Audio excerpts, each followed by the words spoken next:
얼마 전에 어떤 분이 배도한 교회에서 나와야 한다는 내용의 영상에 이스라엘 백성이 금송아지 우상을 만들어 하나님을 배도했을 때 모세가 그런 이스라엘 백성에게서 나와 혼자 구별되었느냐라고 하며 반박성 댓글을 남겼습니다. 그래서 오늘은 이 내용에 관해 하나님이 조명해 주신 부분을 전하고자 합니다. 우리가 다 아는 것처럼 모세는 하나님이 이스라엘 민족을 출애굽시켜서 가나안 땅으로 들여보내기 위해 택하신 지도자였습니다. 당시 모세는 하나님의 직접적인 계시를 받아 태어나는 대언자였는데 하나님은 이런 모세에 대해 다음과 같이 말씀하십니다. 이르시되 내 말을 들으라. 너희 중에 선지자가 있으면 나 여호와가 환상으로 나를 그에게 알리기도 하고 꿈으로 그와 말하기도 하거니와 내 종 모세와는 그렇지 아니하니 그는 내 온 집에 충성함이라.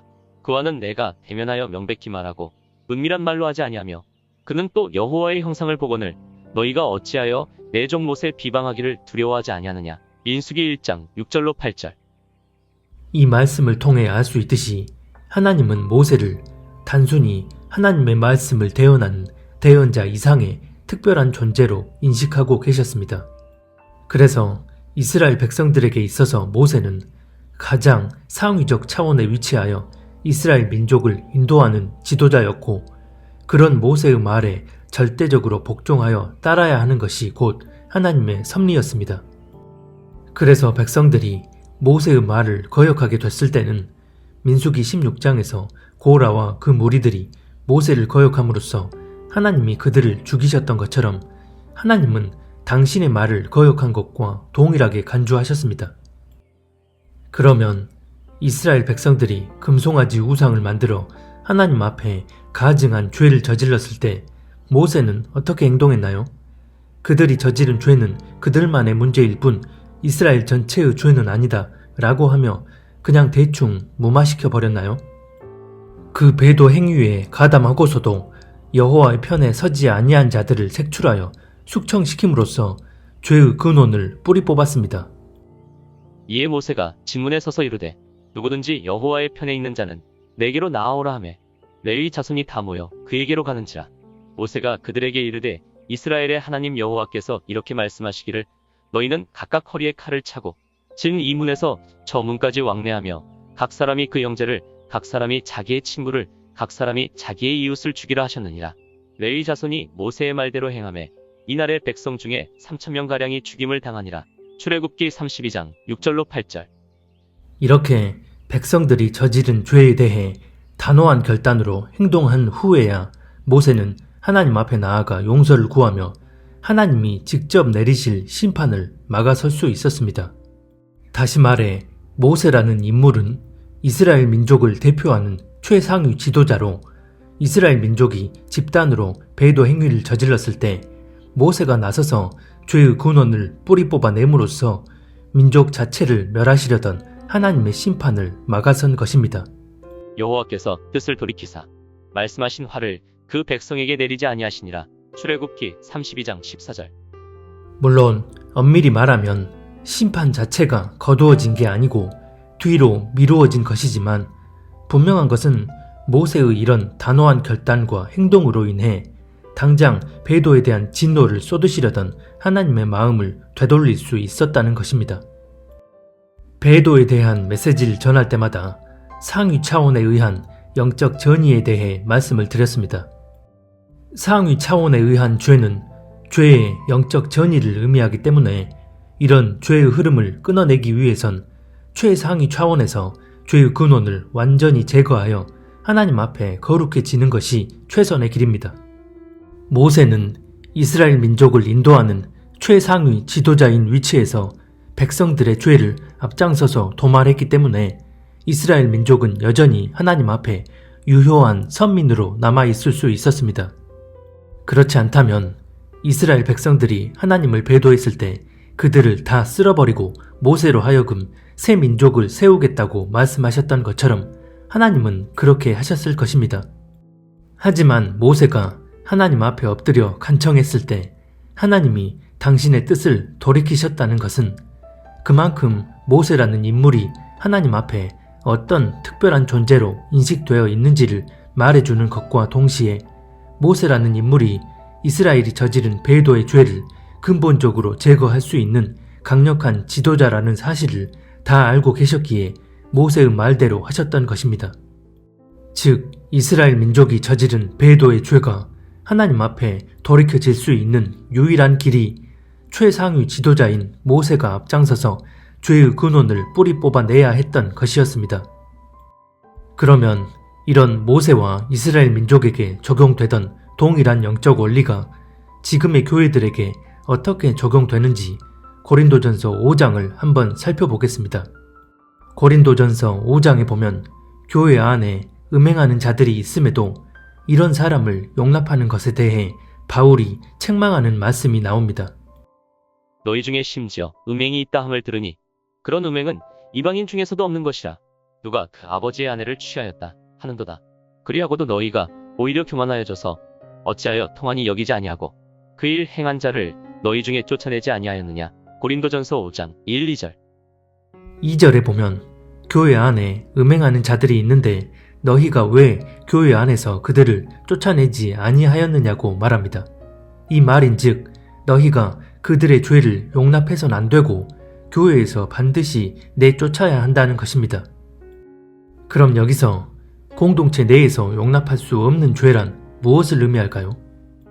공동체의 모든 구성원들에게 전이 되는 죄를 말합니다. 예를 들면 교회 안에 A라는 장로가 아내를 놔두고 다른 여자와 불륜을 저질렀습니다. 그리고 이런 사실을 교회의 다른 구성원들이 다 알고 있지만 쉬쉬하며 그냥 모른 척하고 있습니다.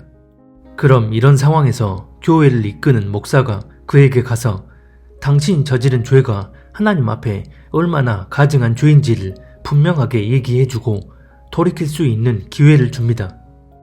허나 그럼에도 자신의 죄를 회개할 생각은 하지 않고 계속 그 죄 안에 머물러 있는다면 이런 상황에서 만약 리더가 그 죄를 그냥 묵인해버리고 공동체 안에서 다른 구성원들과 계속 교제할 수 있게 용납해버린다면 이땐 공동체 전체가 그 죄에 참여하게 됨으로써 함께 죄에 묶이게 된다는 것입니다. 여기서 중요한 것은 죄의 본질을 이해하는 것입니다. 누가복음 17장에 보면 예수님께서 이런 말씀을 하십니다. 너희는 스스로 조심하라. 만일 내 형제가 죄를 범하거든 경고하고 회개하거든 용서하라. 만일 하루에 7번이라도 내게 죄를 짓고 7번 내게 돌아와 내가 회개하노라 하거든 너는 용서하라. 누가복음 17장 3, 4절. 즉 하나님이 보시는 죄의 본질은 단순히 죄된 행위 그 자체가 아니라 죄를 짓고서도 회개하지 않는 마음 상태를 의미합니다. 그래서 교회 안에 음행하는 자를 내쫓아야 한다는 것은 그 음행을 죄로 여기지도 않고 회개하지 않기 때문에 교회가 거룩함을 지켜내기 위해선 그를 내보내야 한다는 것입니다. 또 다른 예로 교회 안에 어떤 동성애자가 들어오려고 합니다. 이때 교회 목사는 이 동성애자를 혐오하는 마음을 품고 문전박대해서는 안 됩니다.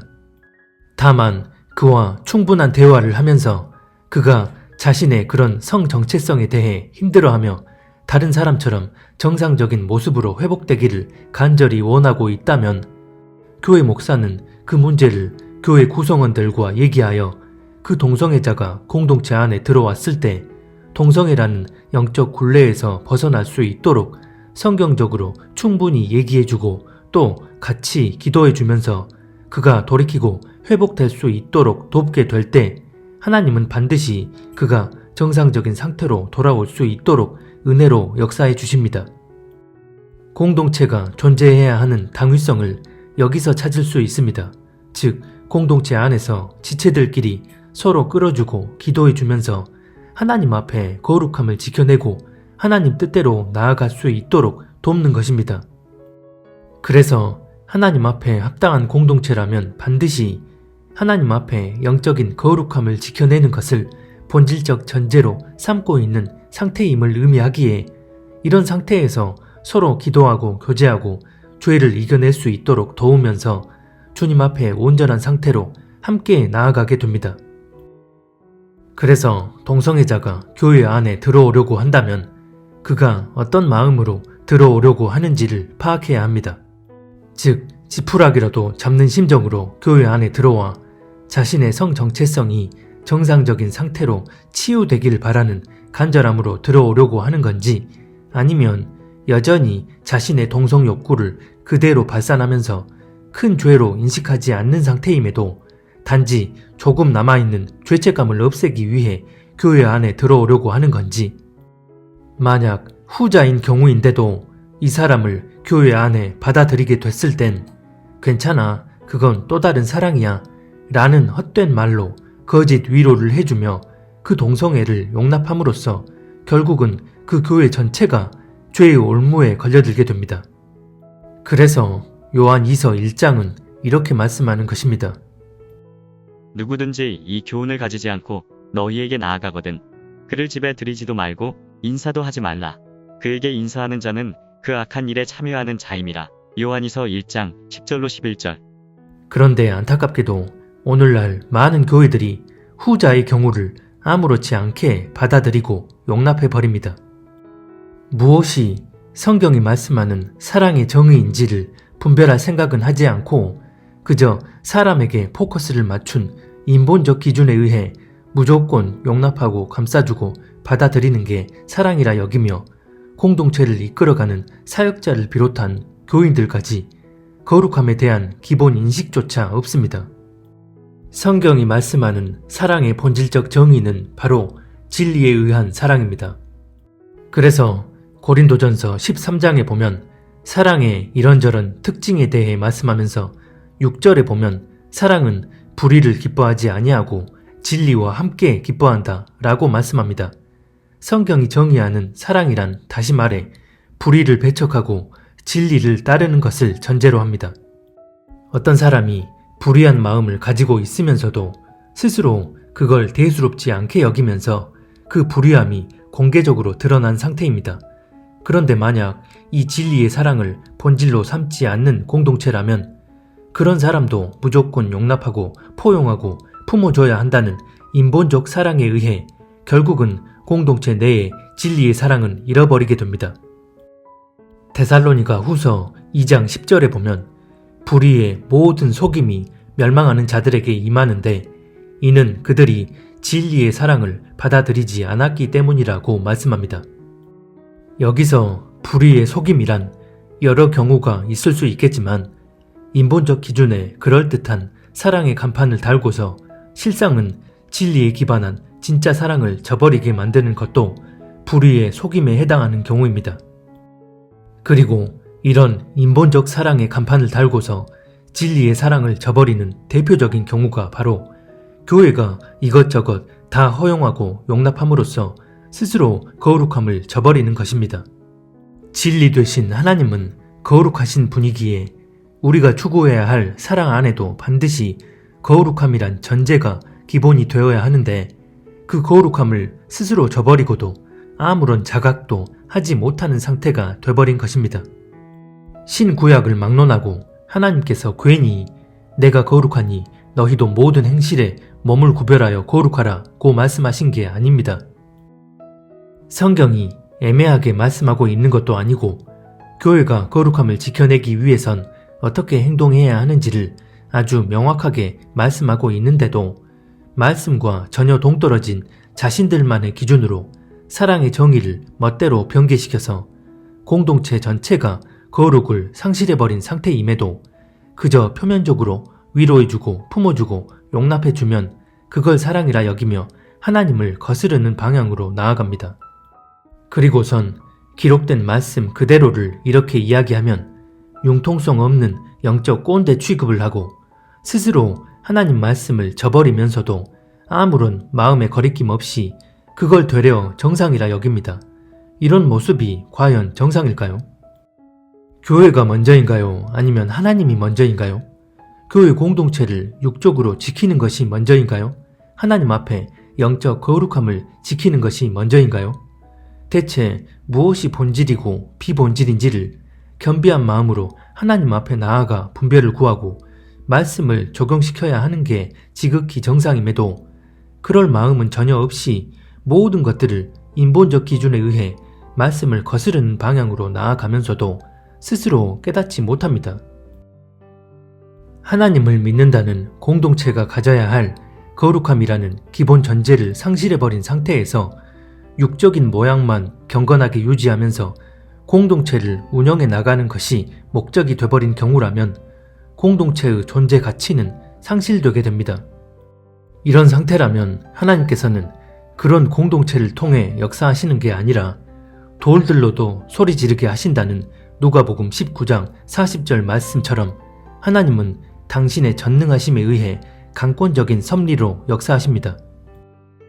이 부분에 대해 관점과 기준을 하나님이 아닌 사람에게 두고서 공동체의 존재 가치를 절대적 가치로 여기는 이들에겐 결코 이해될 수도 받아들여질 수도 없을 것입니다. 영적 전이와 거룩한 구별됨의 원리에 대해 또 성경은 이렇게 말씀합니다.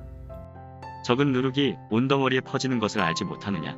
너희는 누룩 없는 자인데 새 덩어리가 되기 위하여 묵은 누룩을 내버리라. 고린도전서 5장 6, 7절. 여기서 적은 누룩이 온 덩이에 퍼진다는 것은 만약 교회 안에 그런 죄를 짓고도 돌이키지 않는 자를 용납해 버린다면 그 사람이 여전히 죄 가운데 머물러 있다는 사실을 다 알고 있는 다른 교인들 역시 그 죄를 큰 죄로 여기지 않게 됨으로써 영적 전이가 일어나게 됨을 말씀하는 것입니다. 별거 아닌 것처럼 보였던 누룩이 결국 공동체 전체에 퍼지게 되는 것인데, 그래서 성경은 적은 누룩이 온 덩이에 퍼지게 되니까 누룩 없는 너희가 새 덩어리, 즉 거룩한 덩어리를 유지하기 위해선 그 묵은 누룩을 내버려야 한다고 말씀합니다.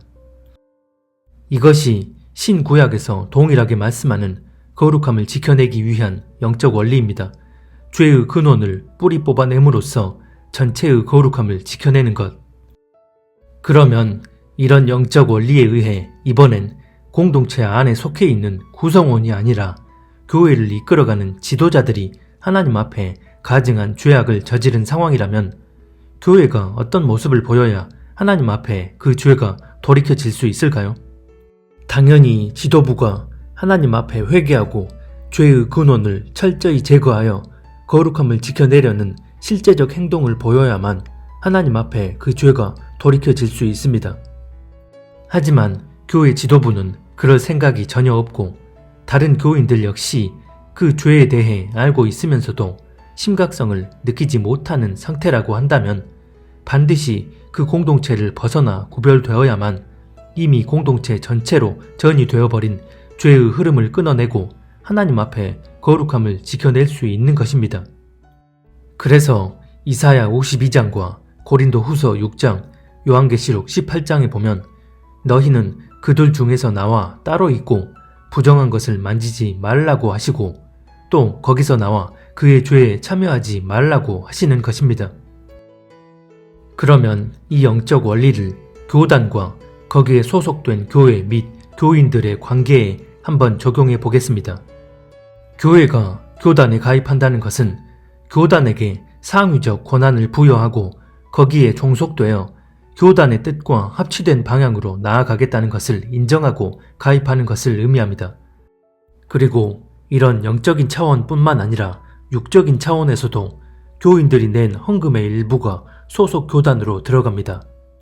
물론 이런 육적인 커넥션이 없어도 영적인 차원만으로도 교단과 소속 교회의 관계는 이미 하나로 이어져 있는 공동체적 관계입니다. 하지만 영적인 차원뿐만 아니라 육적인 커넥션도 이렇게 분명함에도 교단의 일은 교단의 일일 뿐 우리와 상관없다 말하는 것 자체가 앞뒤가 전혀 들어맞지 않는 어불성설인 것입니다.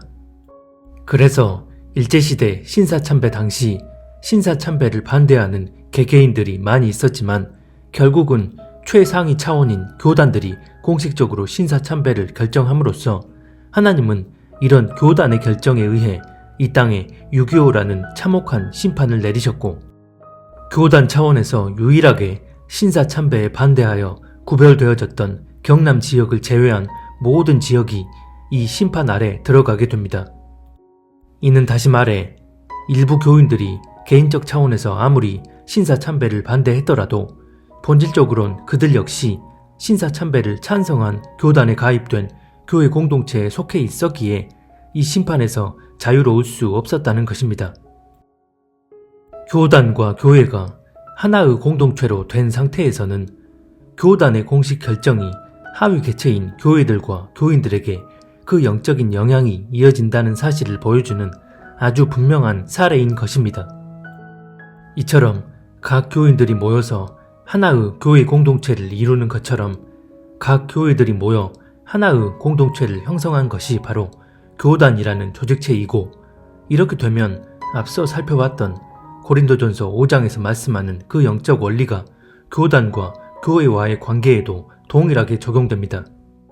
그래서 만약 하나님 앞에 정결한 교단이라고 한다면 그 교단에 소속된 어느 교회가 성경을 마음대로 변개시켜서 자기들만의 교리를 만들어 실상은 하나님이 아닌 목회자를 교주로 떠받들며 이단 사상으로 교인들을 미혹하는 행태를 보일 때 그 교단은 공식 총회를 통해 이 교회를 반드시 교단에서 내보내야 합니다.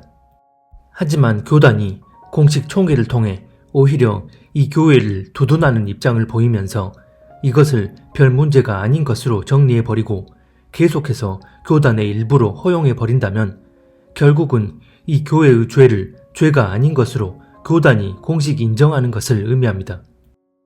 이렇게 되면 이 교회만의 개별적 문제가 아니라 상위 차원인 교단에 의해 그 영적 노력을 공동체 안에 공식적으로 받아들인다는 것을 의미합니다.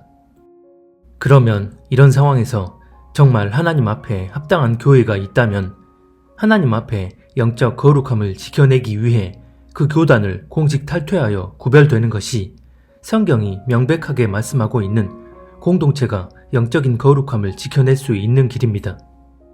그런데 더 나아가 아예 교단 지도자들이 발벗고 나서서 교단 차원의 공식적인 배도 행위를 저지른 경우라고 한다면 그 교단에 속한 교회는 반드시 해당 교단을 공식 탈퇴하여 구별됨으로써 하나님 앞에 거룩함을 지켜내야 하는 것입니다.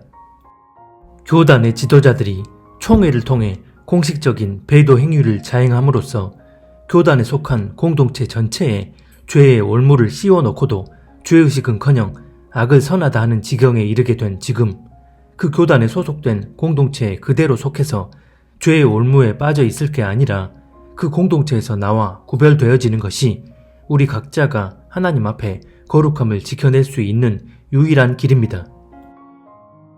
모세가 이스라엘 민족 공동체의 최상위 지도자로 공동체 내의 배도 행위를 엄중하게 처단하고 죄의 근원을 뿌리 뽑아냄으로써 하나님의 직접적인 심판을 막아냈던 것처럼 지금 교단 차원에서도 배도 행위가 하나님 앞에 돌이켜지기 위해선 말로만 회개한다는 쇼를 하는 게 아니라 교단의 지도자들이 자신들의 행위를 돌아보고 끊어내야 할 것을 철저히 다 끊어낼 때 하나님 앞에 그 죄악이 돌이켜질 수 있습니다. 공동체에 속해 있는 구성원의 죄가 공동체 전체에게 올무를 씌우는 그런 죄라고 한다면 죄에 대한 노력을 제거함으로써 공동체의 거룩함을 지켜내야 하는 것처럼 그보다 더 심각하게 공동체를 대표하는 지도자들이 교단 차원의 죄를 짓게 됐을 때는 지도자들이 스스로 하나님 앞에 회개함으로 죄의 근원을 정리하고 끊어내는 실제적 행동이 일어나야만 교단에 속한 공동체 전체의 거룩함을 지켜낼 수 있는 것입니다. 하지만 최상위 교단 지도자들은 자신들의 행위를 죄로 여기지도 않고 돌이킬 생각은 전혀 없이 오히려 악을 선하다 하는 참람된 행태를 보이고 있는데 거기에 끝까지 속해서 신앙생활을 하겠다? 교단이 변화되도록 회개운동을 하겠다? 이건 말 그대로 성경 말씀이 뭐라고 하든 내가 하나님 자리에 앉아서 내 종교적 의의 기준을 고집하겠다는 것이고, 이스라엘 백성이 하나님을 배도했을 때 모세도 그 공동체에서 나오지 않았으니까 교회에서 나오지 않아도 된다고 주장하는 것은 성경적으로 전혀 타당하지 않은 주장입니다. 이 문제를 다룰 때마다 안타까운 반응을 보이는 경우가 참 많지만 그 중에 특히 교회에서 나오거나 교단을 탈퇴하는 것을 비겁하게 나만 살려고 자기 교회만 살려고 도망치는 것처럼 여기는 분들이 많다는 것입니다. 사람 보기에 비겁해 보이고 옹졸해 보이는 것이 말씀에 의한 하나님의 뜻과 섭리보다 더 중요한가요? 성령 안에서 말씀을 기준 삼아 하나님께서 어떤 섭리로 이 시대 가운데 역사하고 계시는지를 헤아리는 게 지극히 당연한 것임에도 기준과 관점을 철저히 눈에 보이는 땅의 현실과 사람에게 두고서 사람 보기에 뭔가 안 좋게 보이면, 현실적으로 뭔가 의롭지 않게 보이면 하나님의 섭리를 헤아릴 마음은 전혀 없이, 말씀이 어떻게 얘기하고 있느냐는 전혀 상관없이 그저 자기가 옳다 여기는 대로 판단해버립니다. 그리고서 입술로만 주여 주여 외치고 하나님을 믿는다, 하나님을 섬긴다 말하면 그 중심을 과연 하나님이 받으실 수 있을까요? 무슨 말을 해도 자기 안에 꽁꽁 싸매어져 있는 종교적 프레임을 제거하지 못한다면 평생 그 프레임에 갇혀서 하나님의 말씀이 어떻게 기록되어 있든 그저 자기 눈에 옳게 보이는 대로만 행동할 것입니다.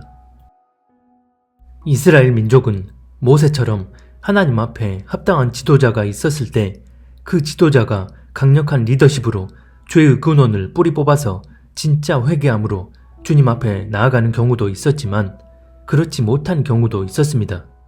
즉, 지도자고 백성이고 민족 전체가 가증한 죄를 저지르고도 죄가 죄인 줄 알지 못한 채 악을 선하다 하고 선을 악하다 하며 돌이킬 수 없는 상태가 됨으로써 하나님 앞에 처참히 심판을 받은 경우입니다.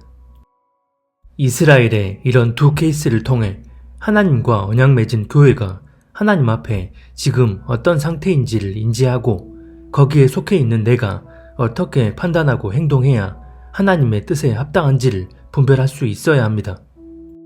지금 주류 교단들의 경우는 한 가지 배도도 아니고 온갖 가증한 죄악들이 서로 뒤엉켜 혼합된 상태에서 돌이킬 수 없는 지경에 이르렀습니다.